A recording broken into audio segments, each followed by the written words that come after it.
107వ దావీదు కీర్తన పంచమ స్కందం. ఈ కీర్తనని 5 స్కందాల కింద విభజించారు. పంచమంటే 5వ స్కందం. ఇదే లాస్ట్ది. ఈ 107వ కీర్తన ఎవరు రాశారన్నది మాత్రం స్పష్టంగా లేదు.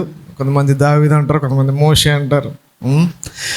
దాని వివరణ చూసినప్పుడు మోషే కాలం కాదేమో, ఆ తర్వాత బబులోను కూడా చెర అయిపోయిన తర్వాత రాశారేమో అని, ఇలాగా ఈ విధంగా ఉంటుంది. ఏదేమైనప్పటికీ మనం ఆ రాయబడినటువంటి కీర్తన బట్టి తెలుసుకోవాల్సిన విషయాల్లో ధ్యానం చేయడం కాక, యెహోవా దయాళుడు, ఆయనకు కృతజ్ఞతాస్తుతులు చెల్లించుడి, ఆయన కృప నిత్యము ఉండును.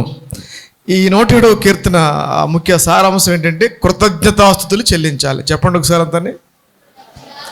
ఎస్, కృతజ్ఞతాస్తుతులు ఎందుకు చెల్లించాలి, ఎప్పుడెప్పుడు చెల్లించాలి అన్నది పూర్తిగా రాయబడి ఉంది. దీంట్లో మనం పాటని రాసినప్పుడు చరణం అయిన తర్వాత మళ్ళీ పల్లవికి వస్తాం కదండి. పాట పాడేటప్పుడు మనం ఏం చేస్తాం? చరణం అయిన తర్వాత మళ్ళీ ఏం వేస్తాం? చెప్పండి. చరణం అయిన తర్వాత మళ్ళీ ఏం వస్తాం? పల్లవికి వస్తాం. పల్లవి పాడిన తర్వాత మళ్ళీ చరణంకి వస్తాం. చరణం అయిన తర్వాత మళ్ళీ పల్లవికి వస్తాం. అలా కనపడుతుంది కీర్తనలో. చూద్దాం ఒకసారి, మీకు గుర్తు చేస్తానే. 6వ వచనం. వారి కష్టకాలం ముందు యెహోవాకు మొరపెట్టిరి, ఆయన వారి ఆపద నుండి వారిని విడిపించెను. 13వ వచనం. కష్టకాలమందు వారు యెహోవాకు మొరపెట్టిరి, ఆయన వారి ఆపద నుండి వారిని విడిపించెను. 19వ వచనం. కష్టకాలమందు వారు యెహోవాకు మొరపెట్టిరి, ఆయన వారి ఆపద నుండి వారిని విడిపించెను. ఇలాగా 28.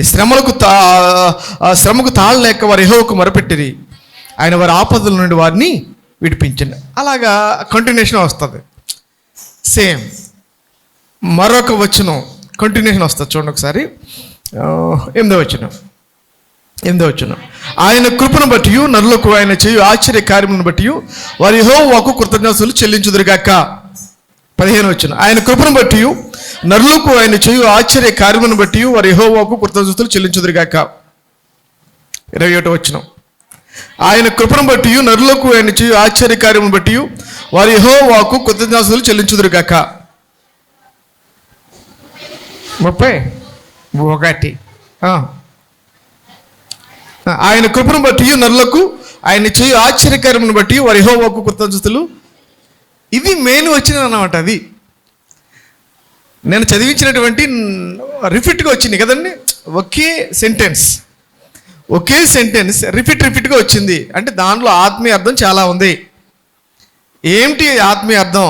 ఆయన కృపను బట్టి అందరి మాట చెప్దాం. 4 సార్లు ఆయన రాశాడంటే ఒకసారి నోటు చెప్తే ఏమవుతుంది నీకు? చెప్దాం ఒకసారి. ఆయన కృపను బట్టి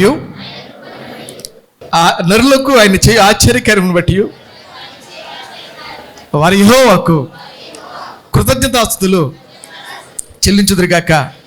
అక్కడ వారు అని ఉంది కదా, వారు కాదు మనం అని చెప్పాలి అండి. నేను అని చెప్తాం. రైట్. మళ్ళీ మరొకసారి. ఆయన కృపను బట్టి నాకు ఆయన చేయు ఆశ్చర్యకార్యం బట్టి నేను యెహోవాకు కృతజ్ఞతాస్తుతులు చెల్లించుదును గాక. అది కరెక్ట్. మనకి అర్థమైందండి. సరే, ఆయన కృప అన్నమాట. రెండవది ఆయన చేసే ఆశ్చర్యకార్యాలు బట్టి నేను ఏం చేయాలంటే కృతజ్ఞతాస్తుతులు చెల్లించాలి. ఇది మెయిన్ వాక్యం. అర్థమైందండి. ఒకసారి మరోసారి చెప్పండి. సరే, ఆయన కృపను బట్టి నాకు ఆయన చేయు ఆశ్చర్యకార్యములను బట్టి నేను యెహోవాకు కృతజ్ఞతాస్తుతులు చెల్లించుదును గాక. అది మెయిన్ వచనం. అలనాడు వారు దీని ఆత్మీయ అర్థం ఇదే సేమ్ అర్థం వచ్చేటటువంటి, ఇదే సేమ్ భావజాలం వచ్చేటటువంటి ఒక కీర్తన ఉంది. అది ఏంటంటే నిర్గమకాండం 15వ అధ్యాయంలో ఉంటుంది. దాంట్లో సేమ్ అక్కడ కూడా ఏంటంటే ఆ ఐగుప్తు నుండి బయటకు వచ్చిన తర్వాత ఇజ్రాయేలీలు ఐగుప్తు నుండి బయటకు వచ్చిన తర్వాత వాళ్ళు మోషే, అహరోను, అక్క మిరియాం, వీళ్ళ ముగ్గురు చక్కగా పాట పాడినప్పుడు ఇదే ఆత్మీయ భావజాలం వచ్చేటటువంటి కీర్తనగా అక్కడ ఉంటుంది. సేమ్ ఇది కూడా అంతే. రెండిటికి సంబంధం ఉంటుంది. ఇంటికి వెళ్ళిన తర్వాత చదువుకుంటే మీకు అర్థమవుతుంది. రైట్. మనం ఏం చేయాలి ఈరోజు? మనమే నేర్చుకోవాలి కీర్తన నుండి. అదే నా ముఖ్య ఉద్దేశం. మనం ఏదైనా చదువుతున్నప్పుడు ఇది నాకేంటి, దీని ద్వారా నేను నేర్చుకుంటాను, దేవుడు నాతో ఏం మాట్లాడతాడు, అంతే. దాన్ని బట్టి మనం అర్థం చేసుకుంటే ముందుకెళ్ళిపోగలం. మెయిన్ వాక్యం చెప్పాను నేను. ఆయన కృపను బట్టి, ఆయన నాకు చేసే ఆశ్చర్యకాలను బట్టి నేను ఈరోజు యెహోవాకు కృతజ్ఞతాస్తులు చెల్లించుదును గాక. అది మెయిన్ భావం. ఈరోజు కూడిన నువ్వు నేను ఏం చేయాలంటే, మనకున్నటువంటి ఏ విధమైన అర్హత కానీ, మనకున్నటువంటి టాలెంట్ కానీ, మనకున్నటువంటి ఉద్యోగాలు కానీ, మనకు కలిగినటువంటి ఆ వ్యాపారం కానీ, మనకు కలిగినటువంటి లేకపోతే అధికారం కానీ ఏది కాదు. అది గుర్తుపెట్టుకో ప్రియమైన సహోదరుడా, అది గుర్తుపెట్టుకోండి. ఆయన కృప మాత్రమే. దేవునికి స్తోత్రం కలుగును గాక. ఈరోజు ఇంకా బ్రతికున్నామంటే ఆయన కృప మాత్రమే. స్తోత్రం కలుగును గాక కదండి. కాలాలు మారుతున్నాయి. ఇదే కాలం చెప్పాలి, ఇదే కాలం వేసవి కాలం. కానీ వారం రోజులు జరిగింది ఏంటి? ఎప్పుడైనా జరిగింది అసలేని? ఎప్పుడైనా జరిగిందా? అవదు, అలా జరగలేదు ఎప్పుడు కూడా. అసలే మాన్సూన్స్ అటాక్ అని కర్ణాటక మునిగిపోయింది సార్. కర్ణాటకలో మునిగిపోయి, కార్లు మునిగిపోయి, రోడ్లు మునిగిపోయి, కొంతమంది చనిపోయారు కూడా. దాని ఎఫెక్ట్ ఎలా ఉంటుందో ఇంకా తెలియదండి. తర్వాత తమిళనాడుకి వస్తుంది అది. కాలాలు మారిన కానీ యేసు మారడు, తరతరాలు మారని యేసు ప్రేమ మారదు, ప్రేమ మారదు. కాలాలు మారిన కానీ యేసు మారడు, తరతరాలు మారని యేసు ప్రేమ మారదు, తరతరాలు మారని యేసు ప్రేమ మారదు. స్తోత్రం చెప్తాము గట్టిగానే. కాలాలు మారుతుంటాయి ప్రియమైన సహోదరుడా. 2025 సంవత్సరానికి సైంటిస్టులు చెప్తున్నారు, లేకపోతే నానా సోషల్ మీడియా చెప్తుంది ఏదో రాబోతుందని, ఏదో జరగబోతుంది. అది ఎలా వస్తుందో తెలీదు. యుద్ధం ముగిసిపోయింది అనుకుంటున్నాం, లోపల తవ్వేసుకుంటున్నారు ఒకళ్ళనొకళ్ళు. మా దగ్గర ఏముంది బలం, మా దగ్గర ఎంత ఉంది బలం, మేము ఏం చేయగలం బలం ఏంటి? ప్రతి దేశం తను స్వయంగా చెక్ చేసుకుంటుంది తన యొక్క బలం ఎంతో అన్నది. ప్రియమైన సహోదరుడా, సహోదరి, ఈరోజు ఈ యుద్ధం కనుక మనం దాని టాపిక్ అది కాదు కానీ అమాయకులు బలైపోతారు. సైనికులతో పాటు అమాయకులు కూడా బలైపోతారు. వాళ్ళ మీద వేసేస్తారు. వాళ్ళు బాంబులు వేసారంటే అలా ఉంటుంది. తెలియకుండానే నేను అక్కడక్కడ చూస్తున్నప్పుడు మన యొక్క సైనికులు పెద్ద పెద్ద ట్యాంకర్లు పట్టుకుని వాహనాలు కూడా వెళ్తున్నారు. ఎక్కడికి వెళ్తున్నారో తెలియట్లేదు. వాళ్ళు పెద్ద పెద్ద బాహులు వాళ్ళు. మనం చెప్పరు ఇటువంటి సమాచారం బయటికి, సోషల్ మీడియాకి ఎవరు అది తెలియదు. అది సైలెంట్గా జరిగిపోతుంది. అయిన తర్వాత మాత్రమే చెప్పాలంటే చెప్తారు, లేదా చెప్పరు. అది ఎలా జరగాలో, ఎక్కడ కొట్టాలో కొట్టేస్తారు. ఓ ప్రియమైన దేవుని జనగమా, ఈరోజు నువ్వు నేను ఇంకా బ్రతికి ఉన్నామంటే దేవుని కృప. స్తోత్రం చెప్తాం గట్టిగాని. ఎస్, ఇంకా బ్రతికున్నాం మనం, ఇంకా జీవిస్తున్నాం మనం, ఇంకా మనలో ఆయుష్ ఉంది, ఆయువు ఉంది, ఆరోగ్యం ఉంది. దేవుడు జీవం ఇచ్చాడు, దేవుడు బలం ఇచ్చాడు, దేవుడు శక్తిని ఇచ్చాడు. అందును బట్టి ఆయనకి కృతజ్ఞత చెల్లించుదుము గాక. ఆమేన్. అందుకంటాడు మొదటి వచనంలో, యెహోవా దయాళుడు, ఆయన కృప నిత్యం. ఎందుకంటే ఇంత ఏమిటంటే యెహోవా దయాళుడు. అమ్మా ఎవరమ్మా? యెహోవా దయాళుడు. చదువు ఒకసారి మొదట వచనం. యెహోవా దయాళుడు, ఆయనకు కృతజ్ఞతలు చెల్లించుడి. రెండవ వచనం, ఆయన యెహోవా విమోచించిన వారు ఆ మాట పలుకుదురుగాక. విరోధుల చేతుల నుండి ఆయన విమోచించిన వారును, తూర్పు నుండి, పడమట నుండి, ఉత్తరం నుండి, దక్షిణం నుండి, నానా దేశం నుండి ఆయన పోగు చేసిన వారందరూ ఆ మాట పలుకుదురుగాక. ఎవరు పలుకుతారండి మాట? చెదిరిపోయిన వారు పోగు చేయబడ్డారు. ఎప్పుడు చెదిరిపోయారు? ఎక్కడ చెదిరిపోయారు అంటే, వీరు దేవుడు కనాను దేశం వీళ్ళకి ఇచ్చారు. దేవుడు వీళ్ళకి ఒక స్వాస్థమైనటువంటి నివాసపురములను దేవుడు వాడికి ఏర్పాటు చేశాడు.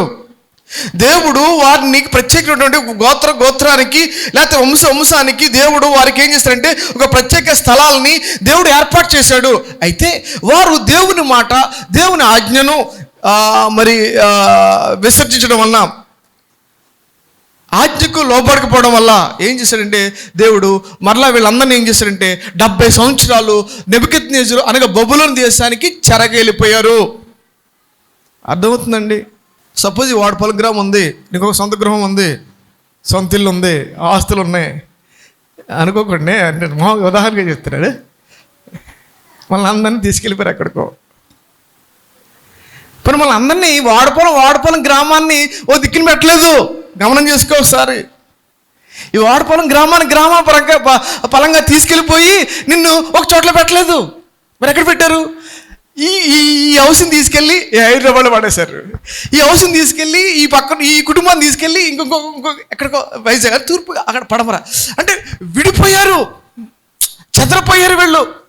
వీళ్ళు బంధువులు చెదరిపోయారు, వీరి కుటుంబం చెదరిపోయింది, వాళ్ళ వీధి చెదరిపోయింది. నాన్న అక్కడికి చూడండి ఏమైపోయిందో. దేవుని ఆజ్ఞలకు లోబడకపోతే, దేవుని కట్టడలకు లోబడకపోతే అది దేవుడు రప్పించాడండి. మనకి ఏదైనా కష్టంగానే వస్తే, ఏదైనా ఒక చెరలోకి మనం వెళ్ళిపోతే కనుక మనం ఇటువంటి వాక్య భాగాలని జ్ఞాపకం చేసుకుంటూ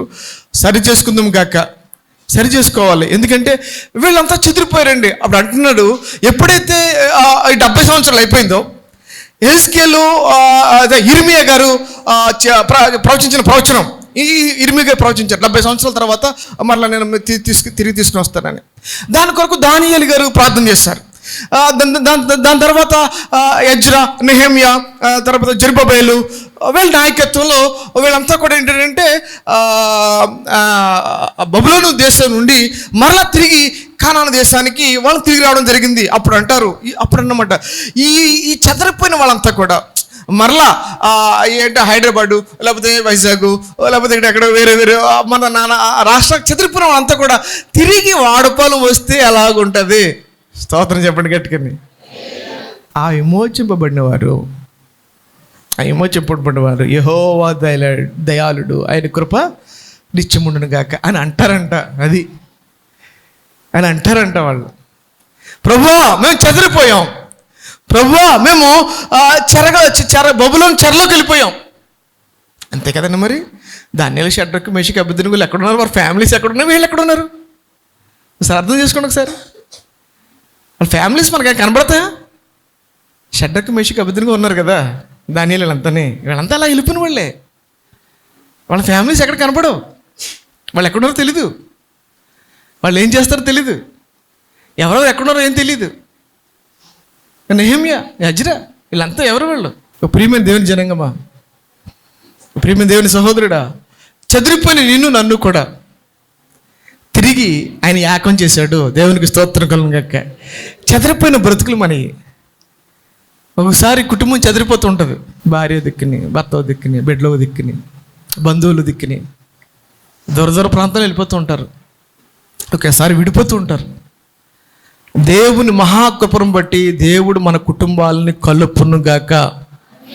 నమ్మితే దేవుని స్తోత్రం చెప్పు. దేవుడు మనం కలిపే దేవుడు, ఆయన విడగొట్టే దేవుడు కాదు.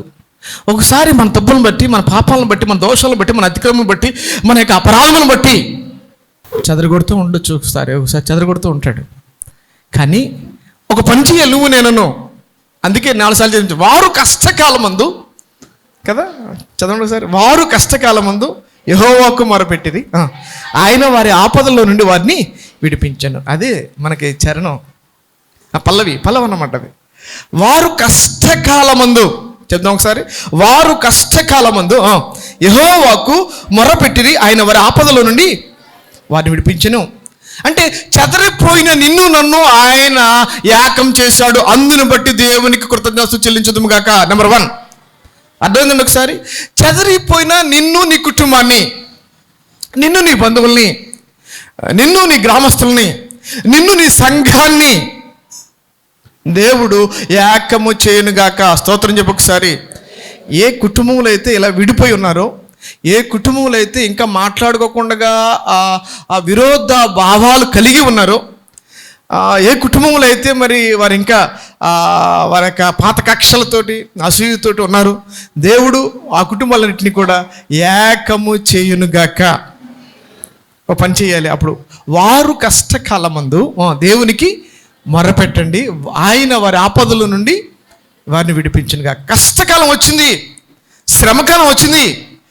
నువ్వు నేను ఒక పని చేయాలి. ఏం చేయాలమ్మా? దేవునికి మొరపెట్టండి. మర్చిపోకండి, మొరపెట్టండి. ఎక్కడెక్కడ వద్దు. యేసేపు చెరసాల్లో ఉన్నాడు. ఆ పక్కన ఉన్న కళ్ళని ఆ పక్కతనికి ఈ పక్కతనికి చెప్పాడు, పానదాయులకి. నన్ను జ్ఞాపకం చేసుకుని ఇతనికి చెప్పాడు, అతనికి చెప్పాడు. Nothing, no. దేవుడికి ఆయన స్వయంగా మొరపెట్టినప్పుడు దేవుడు యేసేపును జ్ఞాపకం చేసుకున్నాను. దేవుని స్తోత్రం చెప్తాం, గట్టిగానే చెప్తాం హల్లెలూయా. నీకు నువ్వు ప్రార్థన చేసుకో. నీకు నువ్వు ప్రార్థన చేసే అనుభవం మనకు ఉండాలి. ఎవరికి వాళ్ళ వ్యక్తిగత జీవితంలో ప్రార్థన చేసుకునే అనుభవం ఉండాలి. నువ్వు నా కొరకు ప్రార్థన చేయి, అది నెక్స్ట్ వెర్స్. నేను అలాగ అన్నాం, తప్పని అన్నాం. మన కోసం దైవజనులు ప్రార్థన చేయాలి, ప్రార్థనా పనులు ప్రార్థన చేయాలి, రైటే. నువ్వు ప్రార్థన చేయడం మానేసి, నువ్వు మొక్కలేయడం మానేసి, నీ ఇంట్లో ప్రార్థన లేకుండా, నీ యొక్క హృదయం అనే ఆ హృదయంలో ప్రార్థన లేకుండా అందరూ ప్రార్థన చేసిన వ్యర్థం. మర్చిపోకండి. నువ్వు గొప్ప గొప్ప దైవజనులకి వెళ్ళి దగ్గర ప్రార్థన చేయించుకో, డబ్బులు ఇయ్యి, తప్పేం లేదు. వేలికి వేలి ఇయ్యి, తప్పేం లేదు. వాళ్ళు ప్రార్థన చేస్తారు, ఏం పని అవ్వదు. ముందు నువ్వు ప్రార్థన చేయి. నీకు లేకుండా, నువ్వు ప్రార్థన చేయకుండా, లేకపోతే నీకు ఆ మనస్తత్వం లేకుండా, నేను డబ్బులు ఇచ్చాను కదా, లేకపోతే నేను అది చేశాను కదా, నేను మోకరించను, నేను ప్రార్థన చేయను, నా కొరకు ఆలపు చేస్తే చాలు, వేళ చేస్తే చాలు, ప్రార్థనా పనులు చేశారు, నాకు జరిగిపోతుంది, అది జరగదు. మొట్టమొదటిగా మనం ఏం చేయాలంటే మనకు మనం ప్రార్థన చేసుకుందాం గాక. దేవుని స్తోత్రం చెప్తాం గట్టిగానే. ఎవరికాళ్ళే నీకు వచ్చిన కష్టం ఏంటో నీకు తెలుసు, అనుభవిస్తున్నావు. నువ్వు నీ కష్టాన్ని నువ్వు అనుభవిస్తున్నావు. ఆ బాధ నీకు తెలుసు. నీకు బాధ ఏంటో నీకు తెలుసు. ఆ బాధ ఎవరు చెప్పుకోవాలి? దేవుడు చెప్పుకో.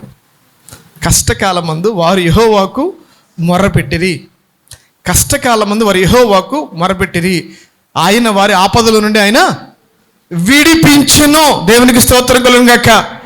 నెంబర్ 2, 4వ వచనం. వారు అరణ్యమందలి ఎడారి త్రోవను తిరుగులాడుచుండరి, నివాసపురం ఏదియో వారికి దొరకకపోయాను. కదండి, అరణ్యమందలి ఎడారి త్రోవను తిరుగులాడు, నివాసపురం ఏది వారికి దొరకకపోయాను. నివాసపురం లేదు. ఒకప్పుడు ఏమా దేవుడు నిన్నే అడుగుతున్నాడు, ఒకప్పుడు ఉండడానికి నీకు సరైన గృహం ఉందా అని అడుగుతున్నాడు దేవుడు. నాకు ఒకప్పుడు సరైన గృహం ఉంది అన్నవాళ్ళు దీని స్తోత్రం చెప్పండి. నాకు ఒకప్పుడు చాలా మంచి గృహం ఉంది అన్నవాళ్ళు దీని స్తోత్రం చెప్పండి. అంటే ఎవరు లేరు. అయితే ఇప్పుడు నాకు ఒక మంచి గృహం దేవుడు ఇచ్చాడు అన్నవాళ్ళు దీని స్తోత్రం చెప్పండి. వారి కొరకి ఈ వాక్యం. ఒకప్పుడు నీకు ఉండడానికి సరైన ఇల్లు లేదు. నీకు పైనుంచి వర్షం వచ్చేసేది, గుమ్మలోకి వర్షం వచ్చేసి, గుమ్మలోంచి అరుగులో నుంచి నీ ఇంట్లోకి వర్షం వచ్చేసేది.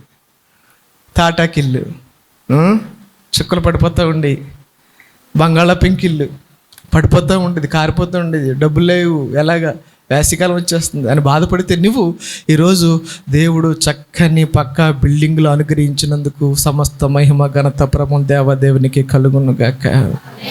2 చేతులెత్తి దేవుని స్తోత్రం చెప్పాం. దేవుడు చక్కని గృహం నీకు ఇవ్వలేదా? మనం ఏ పాటి వారం, మనం ఎంతటి వారం, మన జీవితాలు ఏ పాటివి, మనం కట్టుకోగలం అసలే? మరీ ముఖ్యంగా ఓ ప్రియమైన దేవుని జనంగమా, ఈ స్థానికమైన నివాసపురముల కోసం కాదు కానీ నేను చెప్పేది, ఆయన శాశ్వతమైనటువంటి నివాసపురం పరలోక రాజ్యాన్ని దేవుడు నీకు నాకు సిద్ధపరిచాడు. నువ్వు చనిపోతే ఈ గృహం నీకు కనపడదు. నువ్వు చనిపోతే నువ్వు సంపాదించిన పొలాలు ఏమి కనపడవు. నువ్వు చనిపోతే నువ్వు సంపాదించినటువంటి బ్యాంక్ అకౌంట్లు ఏమి కనపడవు. నువ్వు చనిపోతే నువ్వు ఇది ఏర్పాటు చేస్తున్నావు కదా బందీ బలగాన్ని, అదేం కనపడదు, నీకు కూడా రారు. కానీ నువ్వు సంపాదించేటువంటి ఒకే ఒక గృహం పరలోక రాజ్యం మాత్రమే. హల్లెలూయా, స్తోత్రం చేద్దాం గట్టిగా. హల్లెలూయా.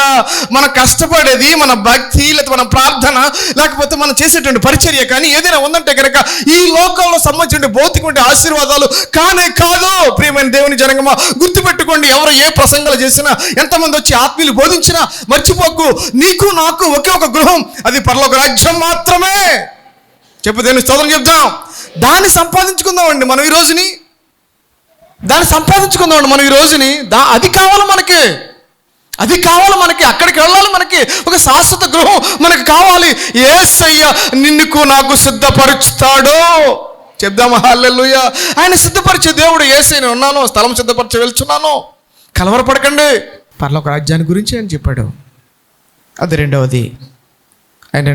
అందుకే అప్పుడు మనం ఏమన్నానంటే ఆయన కృపను బట్టి చెప్దాం మళ్ళీ, ఆయన కృపను బట్టి నరులకు ఆయన చేయు ఆశ్చర్యకార్యం బట్టు నేను యెహోవాకు కృతజ్ఞతాస్తుతులు చెల్లించుదును గాక.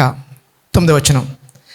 ఎలయనగా ఆశగల ప్రాణమును ఆయన తృప్తిపరిచినాడు, ఆకలి గొని వారి ప్రాణమును. నెంబర్ 3, ఆకలి. చెప్పండి ఒకసారి తనే చెప్పండమ్మా. ఆకలి గొన్న వారి ప్రాణాన్ని చెప్పాలి.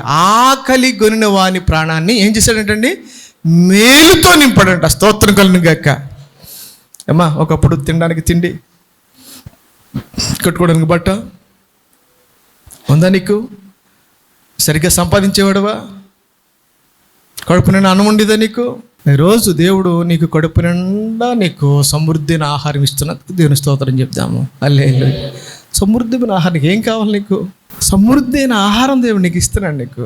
అనగా నువ్వు నీ చేతులు కష్టపడడానికి దేవుడు బలమిచ్చాడు. ఆమె నువ్వు కష్టపడుతున్నావు, నువ్వు కష్టపడకుండా నీకు ఏం సంపాదించలేవు. కష్టపడాలి, సంపాదించాలి.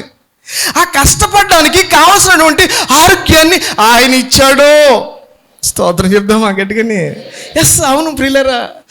నువ్వు నన్ను కష్టపడుతున్నావు. ఆ కష్టానికి రైటే, కష్టం ఎలా పడతావు? నువ్వు ఆరోగ్యంగా ఉంటేనే కదా కష్టపడేది. జబ్బు వచ్చి మూల పడిపోతే నీ కుటుంబం ఏమైపోతుంది? నీ భార్య ఏమైపోతుంది? నీ బిడ్డలు ఏమైపోతారు? వీధిని పడిపోరా బిడ్డలు. నీ భార్య వాడు మంది ఉన్నారు, భర్త కాళ్ళు చేతులు లాగేసింది, బిడ్డలు ఉన్నారు, ఏం చేస్తుంది?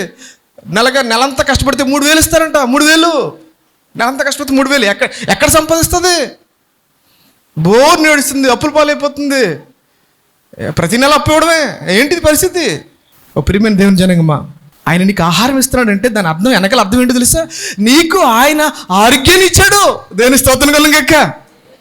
నీకు ఆరోగ్యం ఇచ్చాడు కాబట్టి చక్క ఉద్యోగం చేసుకుంటున్నావు నేను. నీకు ఆరోగ్యం ఇచ్చాడు కాబట్టి చక్క పనులకు వెళ్తున్నావు కత్తి కొడవ పట్టుకుని. నీ ఆరోగ్యం ఇచ్చాడు కాబట్టి నీ యొక్క వ్యాపారంలో చక్క చేసుకోగలుగుతున్నావు. గట్టిగా దేవుని స్తోత్రం చేద్దామండి. హల్లెలూయా. కాబట్టి ఆయన ఆహారం ఇచ్చి నీ యొక్క అంతే అంటాడు కదా, నీ యొక్క నీ బుడ్డిలో పిండి కరిగిపోదు, నీ బుడ్డిలో నూనె కరిగిపోదు. దేవుడు అటువంటి సమృద్ధి అనే జీవాహారాన్ని దేవుడు మనకు అనుగ్రహించును గాక. నేనే జీవాహారం కింద అంటాడు. అది 3వదండి. అది 3వది. 4వది 14 వచ్చును. వారి కట్లను తెంపివేసి చీకట్లో నుండి ఆయన వారి కట్లను తెంపివేసి చీకట్లో నుండి మరణాంధకారంలో నుండి వారిని రప్పించెను. ఎస్, ఆయన కృపను బట్టి నల్లకైన ఆశ్చర్యకాలను బట్టి యెహోవా కృతజ్ఞతలు చెల్లించుదురుగాక. కట్లను తెంపివేసి, ఏ కట్లవి? నీవు నేను భయంకరమైన కట్టబడి ఉన్నావు. కట్లను తెంచేశాడు ఈరోజు. ఆమేన్. ఒక భయంకరమైన పాపం అనే మనం కట్టబడి ఉన్నామండి. మన కట్లన్నిటినీ, మన కట్టబడి ఉన్నటువంటి గాడిదని ఏ విధంగా అయితే ఇప్పుడో దేవుడు నిన్ను నన్ను భయంకరమైనటువంటి పాపపు కట్ల నుండి విడిపించినందుకు స్తోత్రం కలుగును గాక. పాపపు కట్ల నుండి, భయంకరమైనటువంటి ఆ త్రాగుడు బానిసత్వం నుండి, ఆ వ్యభిచార బానిసత్వం నుండి, భయంకరమైన దొంగతనము అనే బానిసత్వం నుండి, భయంకరమైన అబద్ధములు అడుట అనే బానిసత్వం నుండి, భయంకరమైనటువంటి ఆ దుర్భాషములు అడుట అనే యొక్క బానిసత్వం నుండి దేవాది దేవుడు నిన్ను నన్ను విడిపించాడు. స్తోత్రం చెప్తామండి గట్టిగానే. ఆయన మనం పవిత్రపరిచాడు, ఆయన మనల్ని పరిశుద్ధపరిచాడు, మన కట్లన్నీ విడిపించాడు. నెంబర్ 4, 16 వచనం. యారైనా కానీ ఇతడు తలుపులను పడగొట్టుచున్నాడు, ఇనుప గడియలను. అందరూ ఒకసారి చెప్దాము. ఏలయనగా ఆయన ఇత్తడి తలుపులను పగలగొట్టి ఉన్నాడు, ఇనుప గడియలను. అది ఇత్తడి తలుపులు, ఇనుప గడియలు అంటే కొన్ని సమస్యలండి. మనం ఎంతకాలం ప్రార్థన చేసినా, ఎంతసేపు వెయిట్ చేసినా కానీ అవి దానికి మార్గం కనపడటం లేదు నీకు నాకును. ఎస్, కరెక్టే. ఎంతో కాలం నుండి ప్రార్థన చేస్తున్నావు ఒక సమస్య కొరకు, ఎంతో కాలం వేదన పడుతున్నావు ఒక సమస్య కొరకు. అయితే ఈరోజు దేవుడు ఏం చెప్తున్నాడంటే ఈ కీర్తన ద్వారా, కష్టకాలం ముందు నువ్వు మొరపెట్టు, నీ ఆపదలో నేను నిన్ను విడిపిస్తాను. అది ఇనప సంకెళ్ళైనా, ఇత్తడి తలుపైన. దేవునికి స్తోత్రం కలుగును గాక. ఇత్తడి తలుపైన, ఇనుప భయంకరంగా తలుపు అంటే ఒక సమాధి చేత ముయ్యబడినటువంటి ఆ బొర్లింపబడిన రాయి తొలగించబడింది. దేవునికి స్తోత్రం కలుగును గాక. ఎస్, కరెక్టే. దేవునికి అసాధ్యమైనది ఏదీ లేదు, అన్ని సమస్తమును సాధ్యమే. నీ ఎదుట ఉంచబడినటువంటి సమస్య అది ఇనప కట్ల వలె ఉన్నప్పటికీ, అది సమస్యను ఎవరు తీర్చలేనిదిగా ఉన్నప్పటికీ, ఒక భయంకరంగా ఉన్నప్పటికీ దేవదేవుడు అంటున్నాడు, ఆయన నిన్ను విడిపించును గాక. గట్టిగా చెప్తాం, దేవుని స్తోత్రం చెప్తాం. చివరిగా ఒకటి చెప్పి నేను 20 వచ్చును, ఆయన తన వాక్కును పంపి, ఒకసారి ఆయన తన 20 వచ్చును, ఆయన తన వాక్కును పంపి వారిని బాగు చేసెను, ఆయన వారు పడిన గుంటల నుండి వారిని విడిపించెను, ఆయన కృపను బట్టి నరులకు ఆయన చేయ ఆశ్చర్యకాలను బట్టి ఆయన వాక్కును పంపి, ఏంటమ్మా, ఆయన వాక్కును పంపి ఆయన వారిని బాగు చేసెను. దేవుడు మనల్ని అందరినీ స్వస్థపరిచే దేవుడు. ఎంతమంది వ్యాధి కలిగి ఉన్నారు, ఎంతమంది రోగంగా వచ్చారు, ఎంతమంది అనారోగ్యంగా ఉన్నారు, ఎంతమంది బలహీనంగా ఉన్నారు, ఎంతమంది కృంగిపోతూ వచ్చారు ఈ ఆదివారం దినాన్ని. ఆయన అంటున్నాడు, నేను నిన్ను బాగు చేస్తాను. దేవుని స్తోత్రం చెప్తాం గట్టిగాని. అయితే ఒకటి చేద్దాం కాక, మనం ఏం చేయాలంటే కష్టకాలం ముందు ఏం చేయాలి? యెహోవాకు చెప్పాలి. కష్టకాలం ముందు ఏం చేద్దాం? మనం యెహోవాకు మొరపెట్టు, ఆయన నిన్ను ఆపదల నుండి విడిపించును గాక. తర్వాత మనం ఏం చేయాలంటే ఆయన కృపను బట్టి, ఆయన చేసిన ఆశ్చర్యకాలను బట్టి మనం అంతా కూడా ఏం చేయాలండి? కృతజ్ఞతాస్తుతులు చెల్లించదు. అటువంటి కృప దేవుడు మన సంఘానికి, మన కుటుంబాలకి, మన బంధువులకి అందరికీ దేవుడు అనుగ్రహించును గాక.